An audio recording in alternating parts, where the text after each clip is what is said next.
Hello, my name is John Reynolds. Welcome to Extraordinary Life Stories. On this episode, I'm talking with exited entrepreneur and real-life action man, Tom Glanfield. Tom is a pioneering recruitment entrepreneur behind LHI Group, known for its innovative approach and global reach. I want to know what drove Tom to build LHI at the pace he did, and having exited last year for big numbers, what's he doing now, and how does he define success? Tom and myself have a mutual love of sandbanks in Poole in Dorset. He's bought the most beautiful sought-after plot on Sandbanks Peninsula.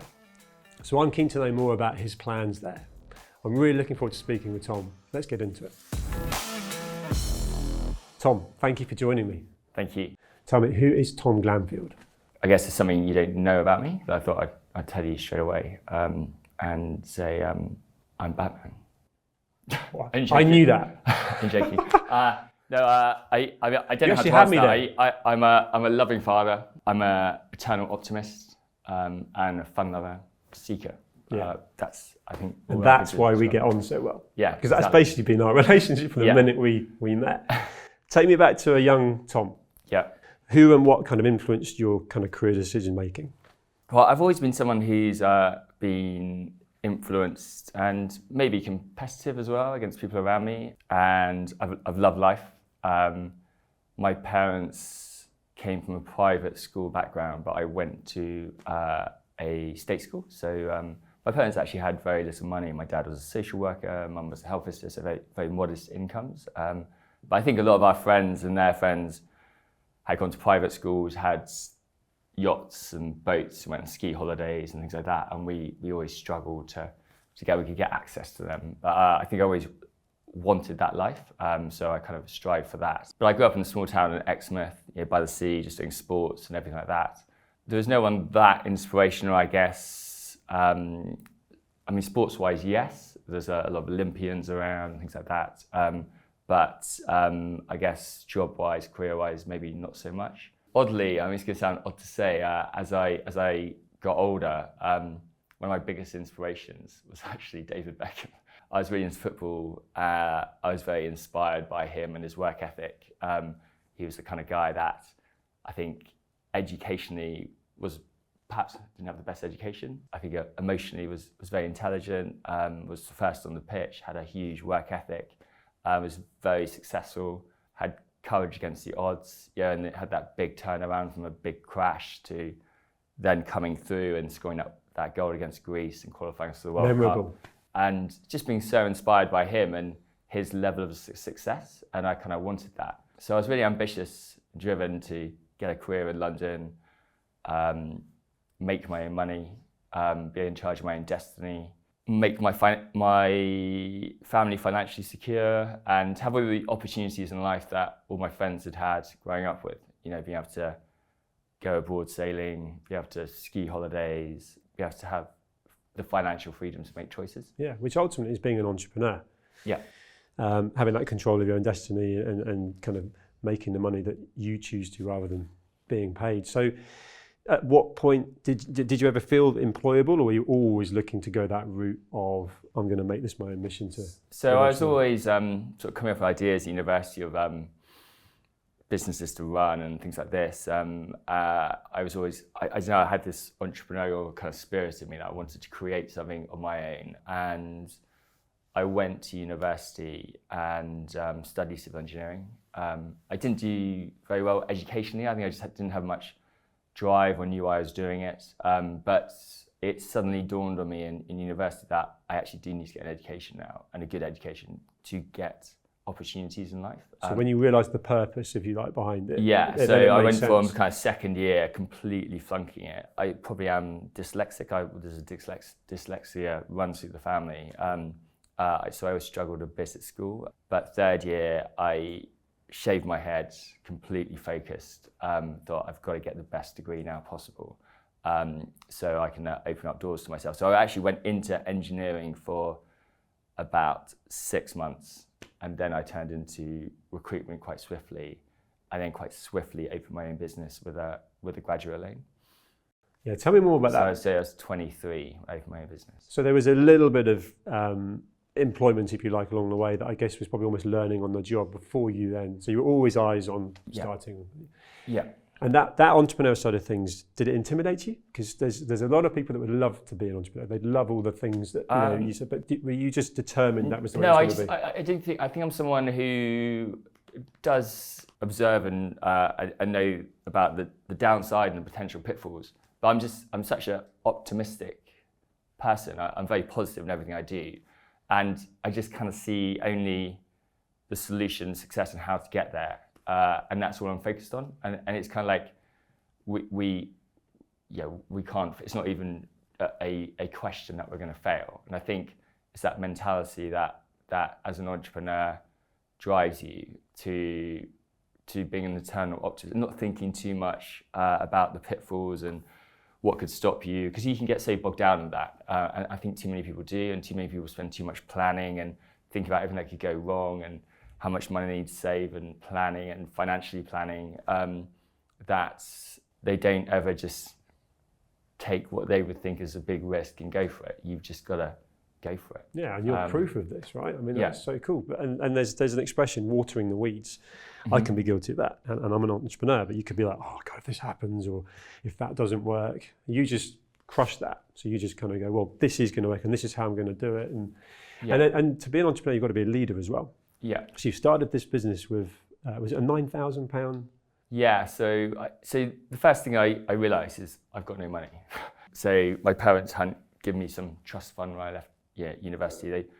I mean, they're always very generous, and the one thing my parents gave growing up was just tremendous love and support. So I think that helps your confidence, your EQ, and how you interact with other people. But the one thing they gave when I left school was £1,000. So I had £1,000, which I actually bought a windsurfer with. So I had no money. So my first thing was I need to get some money. So I went to a bank and I said I wanted a graduate loan. I actually said, I told a little white lie. I said, I'm going to go traveling around the world, so I need a graduate loan. So I got the highest graduate loan I could get, which was £9,000. So that was my starting base that I had to start everything from, and I knew that. So I just had to make that work. And that was probably the hardest point, was that first 6 months, almost to a year, where I was literally in my girlfriend's attic of her house with a light bulb and a computer, and just trying to make it work. Like, I had a tape recording of me and some friends on phones that I played on surround sound around the office to make it sound like a big office. I chose the name Lawrence Harvey to make it sound like a large company. I registered a house from 32 Effingham Road to Harvey House, Reigate, which is free, to make it sound like a big company. I actually changed my name. So I became Tom Edwards, and my director was Tom Glanfield, which is who I am. Because I thought I look young. At 23, I look really young. I mean, I look like, spots and long hair and stuff. And I thought I'm not going to be taken seriously if I turn up looking like a 16-year-old saying that I run this business, I'm the director. So I said that I'm Tom Edwards and I'm the junior consultant. My director's Tom Glanfield. So they wouldn't ever get worried about dealing with a kid and not taking me seriously. And I think that's quite key, is to know your weaknesses. And maybe it's a confidence thing, part of being potentially dyslexic at school, where I struggled a lot in education, that I always felt like people were better than me at certain things, and so that confidence in yourself. I had a lot of confidence in myself, but I love the innovation of how you compensated creating this image of a successful business, more established business. There's a manifestation there, right? Yeah, you've actually everything's about trust, and I wanted people to trust the brand and not think they're dealing with some kid who doesn't know what he's doing or isn't going to take this seriously, when I obviously was. And I was taking it very seriously and offering a very good service, which is what then got the company off the ground. But then the strange thing was as I then took on staff, I gave them my clients, and then they told my clients that Tom Edwards has left the business. And then I became Tom Glanfield. So you actually are Batman. Yeah. This is mad. I don't know this about you. Yes, Kaiser Soze. Yeah, at the end. That whole image. But it really got us off the ground. I think that the voices around the room just also made it sound like a really busy office. Drove me slightly mad. And you came up with this all on your own. Did you get inspiration from this? And obviously joking aside, Kaiser Soze, but these this are whole just kind of ideas that I just thought and kind of went with straight away and just felt right. And again, I think if I'd stopped and really thought about it, especially now, I think with a family and things, if I thought, right, I'm going to stop now, I'm going to get a big loan out and not have a salary, and I'm going to play a tape recording of you guys on the phones. Friends would probably stop me and say, "You're mad, don't do it," and I probably wouldn't have done it. But I think I was just, and I guess I still am, is impulsive, driven. I just kind of act on it and go. But there's nothing malicious there. All those decision making were, how can I position myself? How can I be the best version of myself? How can I make sure that I'm not impressing, but winning clients and so on? And all of it worked. Yeah. I love it. I didn't know this about nothing malicious at all. No. Everything was I'm only saying that in context. to offer a great service and be the best company we could be. But it's just to get over those initial roadblocks, which I think every company gets initially. It's getting over that initial startup is the hardest part of any business getting off the floor.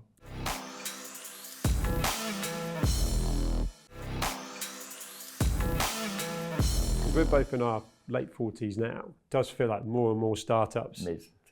Okay. Yeah. 46. I like to say 46. I like to say mid 40s. Yeah, that's a good point. I'm fast forwarding too much. We need this bit before it gets too close to 50. Exactly. Right? Don't wish it away too much. But there's kids. There's 20-year-old kids of startups now coming through, seeking funding or trailblazing that seem to not be hung up about it at all. So I think there's a cultural element, because I know, again, being similar age, I know as a young John starting out, particularly in property development, I remember I was fortunate that people thought I was older than I was. My demeanour, my look, and I used that. Yeah. And I think at times, even again, using that not malicious, I think I lied about my age, because people would turn around and say, "Well, you're going to pay 10 million for this. In not way, how are you going to afford it?" And I'd be like, so you had to work with what you've got to get going. Yeah. So you've started the business shoestring, and you're now building a team, because does this ultimately become LHI?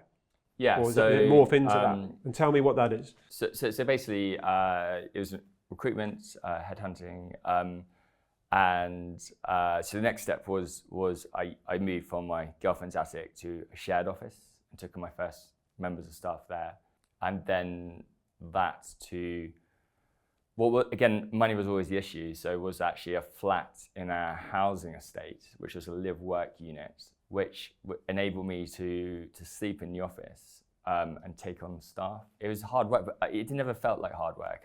So I had a sofa, which was a sofa bed, which was our main kind of welcome area for people, that every night I would pull out the bed, sleep on it, and then put it away, welcome staff in the morning, and be ready for work. No lying for you then. No, I mean, it was a nightmare occasion. I think one time I had gone out and I did the ultimate, nightmare that everyone has, where I woke up sort of naked under the duvet in the office, just hearing people around me. It was kind of like, have you ever had it? Where no. You where you're naked in a nightclub and you wwake up and everyone's there around you. It's a bad dream. Yeah, it's a bad dream. But yours was real. So yeah, mine was real, and there's a cup of tea beside me as well. And so I had to kind of shuffle my duvet against the wall. Yeah. And this is proper grafting. But I think things like that make you, as a team, bring that bond together and bring that culture, and you're all in it together. They can see that, that I'm in this 110%. And hopefully that's that David Beckham thing of first on the field, last off. Work hard, play hard, just leadership. I wouldn't say I'm a natural leader of friends in terms of a booming voice and but it's always my way of leading is do as I do, not do as I say, and I've been quite forthright with that. So they're interesting times, and then we saved up enough money to then move into a city, into actually a proper office. and I could actually get my own flat then. And then we then made the Fast Track 100, fastest growing companies in the UK. We started other brands. So alongside Lawrence Harvey, we had Harper Harrison, Piper Maddox, Cypro, which is a life science brand. And then I created a group above the top of them called LHI Group. Gotcha. Oh, so that almost became the umbrella. Yeah. I didn't know that. And then we started moving into international territories, Munich, across America and France and the rest of the UK. Cool. And alongside this, building this business and that kind of positive mindset you've clearly got, I just want to touch on you personally. So I know that sailing's been a key part of your earlier kind of life, if you like, and keeping fit. You know, you're super fit. You're like a real life action man, doll mate. It's major compliments there. Feeling it today. Yeah, Thank you. Take it as read. You are. How important has that been for you? What Yeah. do you do to keep fit? And do you kind of make that correlation towards being kind of ambitious, successful, as well as also having that kind of drive to look after yourself? Yes and no. I mean, a lot of my inspiration have come from sports people. Another very close sports person to me, and actually one thing I didn't mention earlier was a big part of my drive was an inspiration from my brother. I've got a brother and a sister who've both been very successful in their own rights. I mean, what you call success is a big topic, I guess. My sister, probably the happiest out of all of us. So I'd say arguably the most successful. Beautiful family down in Cornwall. They just surf every day and just love living life, living the dream. My brother, 2-time silver medalist in the Olympics, sailing, and now the national coach for the Olympic sailing team. So he was always a big inspiration for me. Growing up, my brother and I, we were very competitive against each other. He was younger, so he was always on my toes, but we were a national team in the sailing together, we were a national team in football. I went a lot down different sports routes, but I never, like my brother, went all the way. He actually got his now wife, they were pregnant at 18, and my dad was like, Joe, we can't afford to put you through university, so you need to get a job. And he was like, well, okay, and he said, what are you going to do? And he's like, well, I'm at a high level in sailing, so I'm going to go for it in sailing. And Dad was like, there is no money in sailing unless you make the Olympics. And he's like, well, I'll make the Olympics. And at 19, he qualified for the Olympics and went to Sydney. And at the same time, I was at university. So I was like, Jesus, I need to back up my ideas here. So I think a big part of the drive for me as well to become successful is maintaining that level of success for my brother. And for me, that was opening my own thing and making that as successful as it could be. I love that. And then clearly you've, alongside being successful, and I'm gonna come to that in a second, you've maintained that fitness, you've maintained that kind of, what clearly was in the family, right? All of you being sporty, carried that on. But sitting here now, you're an exited entrepreneur, and big congratulations on that, and big numbers. But what is your definition of success? My definition of success for me, I think, is being in a place where you can have fun. I think the one big thing that all of us have got to realise, and a lot of people I think don't, is we all share the same terminal disease, in that we're all aging and we're going to die at some point. Life's short, it just needs to be fun. That is the whole point for me of life, to make it fun. And I think meaningful for me was first making something of myself, so feeling a self-pride in what you've done. And I think a big part of that for me is where you've gone through some big challenges and you've gone against the odds and you've come through, and then you can be proud of what you've done. Having a family, so having kids was a really big thing for me. And I love kids, and I am in love with my kids, and I just love now just having the space to spend time with them. I would say my opportunities were not as big as a lot of my friends that I know now who have kids at private schools and things like that. My own kids now go to private school, but I didn't go to the private school. But there's definitely kids who didn't even have the same opportunities I had. I didn't go to private school, but I also had 2 extremely loving parents, which for me was a much bigger asset than the schooling or anything else. But, the best thing they can give but some you, right? kids, oh my God, yeah, like they had far less money and opportunity than I had growing up.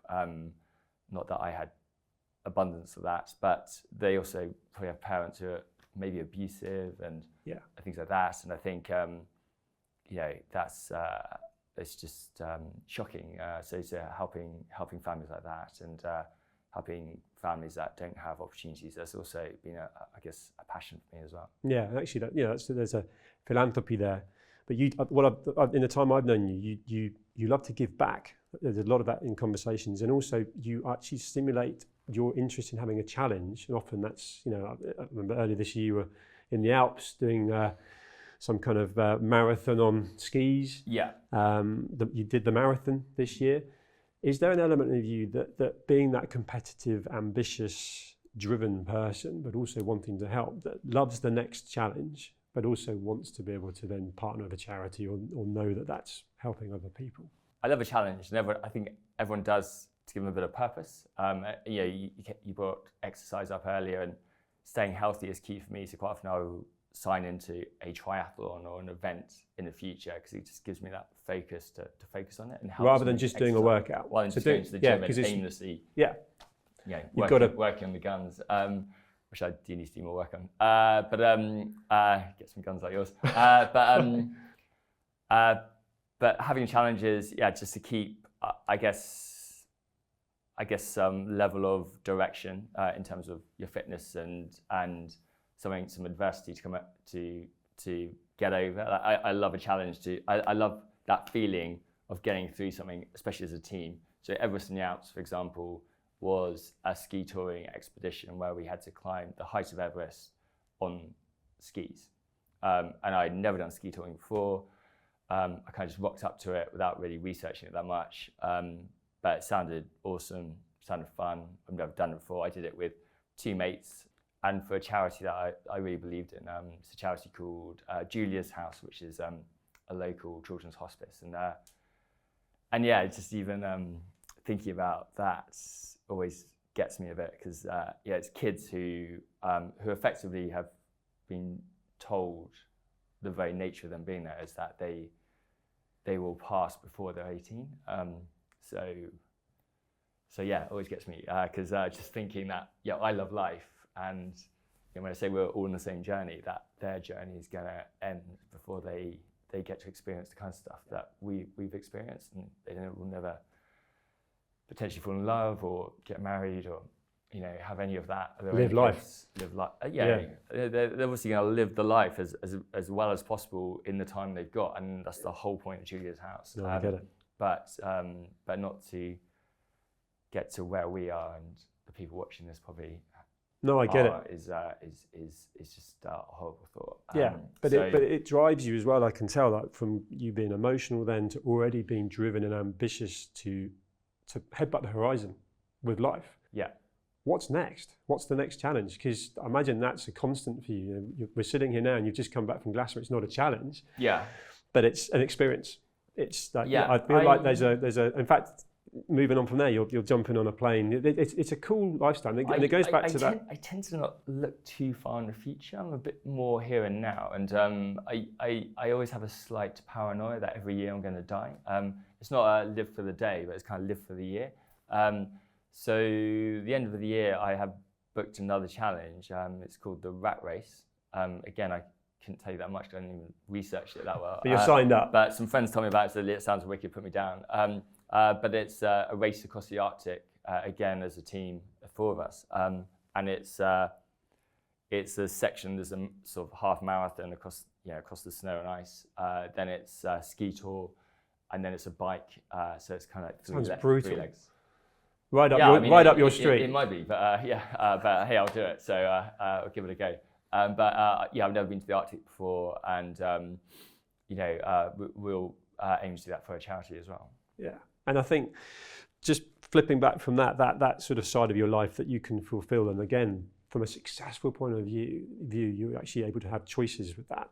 What about from the work side of things? So are you in any way wanting to mentor and give back in that space? Because I feel like that would be a huge strength of yours. So I've just really enjoyed having time out, doing some fun things, doing some charity work, and just getting time with my boys, and my own families, family and friends. So I see my ex-wife and her husband a lot. We have a great relationship, and I've got a really cool girlfriend now. It's going well, and so that's just been amazing. But I do miss it a bit. So I have been getting back a bit into business and just in an advisory capacity. Not so much more for the money, but more I just like helping people. I generally like seeing a business that is doing well but could do better, and you can see that potential there.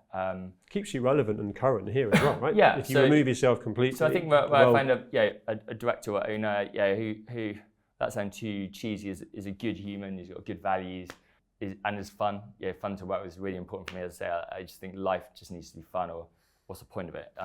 You can make anything in life as fun or as stressful as you want.